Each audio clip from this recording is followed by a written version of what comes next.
from when I started working, I can see things are really improving because when I came here, then the school, we in a rented apartment in Bomaka. We had just about 60 or 70 students then. I mean, it was really so frustrating working in BSG at that time because we as teachers would go for 3 months, 4 months without salaries. And even to feed these children in school was not easy.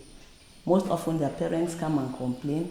Sometimes we have to go out begging for food to come and feed these children.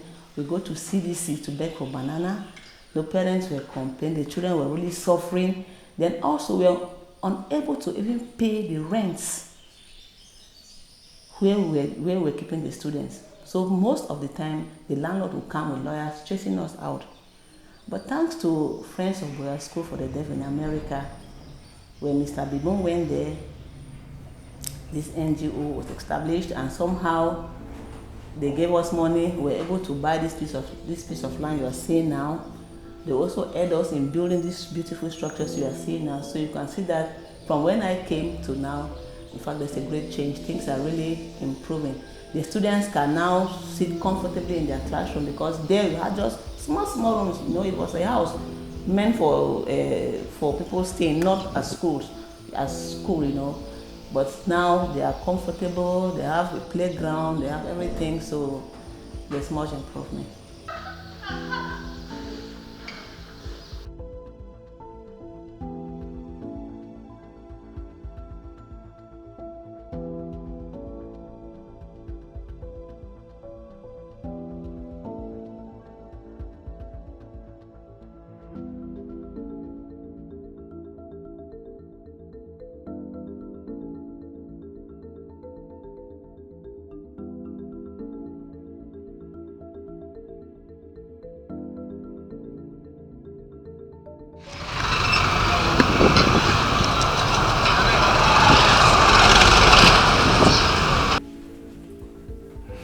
Really, my role is we have many challenges there.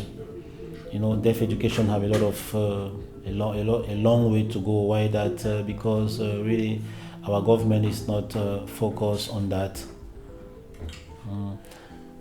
So currently, all the schools for the deaf are about 23 schools for the deaf. All of them are private. So it means that school have to work to look for funds to operate. Most of the funders are from outside. So we have we are lucky to have an organization that's called Friends of Boya School that do a heavy support to our school, and I want to use the opportunity to say thank you to FOBSD. Okay. But really, the problem is that out there, parents are afraid to send their children back to school because they don't have money. I'm not sure about the other school, but here we try to look for sponsors to get the children in school. So, but many times parents are afraid to send the children, or they think the children can't be educated because they're deaf, that they can read, they can write, they can't read, they can't write. I'm surprised to see, tell them that children they can read, they can pass the exam. We have some who pass the O level, so they understand. They are now understanding that education is also good for their deaf children. I'm not sure because when I was not in secondary education, they gave me more discipline, send me to farm every day. When I go to school, now they feel like I'm more brilliant and I'm intelligent. So now they try to see that they can depend on me and my brother and sister. They are like treating me. They are more fair with me, the same like my brother and sister. When I was young, they really disturbed me a lot. They always want me to go to do work. Nobody helps me.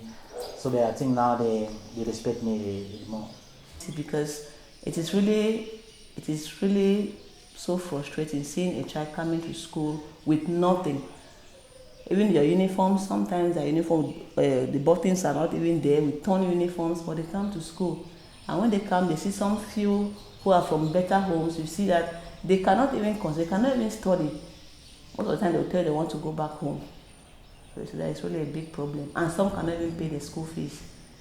Their parents, maybe because of their financial situations, they cannot meet up with the fee since it's private. If we had government schools, maybe it would be for free. But no government school, the parents don't have maybe the options, they don't have the choices. So they are forced to bring their children here, even though the fee is high. They have to, they come with the children, dump them here and go, they cannot pay the fees. Some don't even come to visit these children.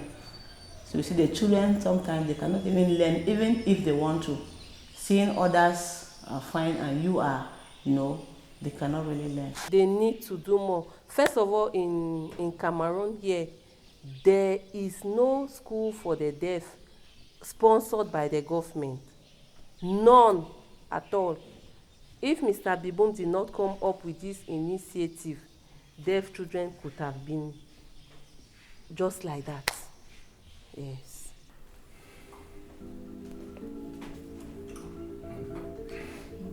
Really, in Cameroon, we try hard.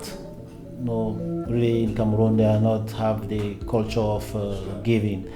So we can see some people are starting. So we always look for fun out of Cameroon, like in America, in Canada, in Europe. In America, as I said before, we have an organization there that help us to. Myself, I studied in America and I live here for many years. I have many friends and family members there. So that organization is involved that involve Cameroonian and Americans. Really, they support the school heavily. Every 2 years they invite us to go there and they discuss how school is moving. Recently I went there last March. We had a discussion on the challenge that we have and how they can sustain the support. So that was wonderful.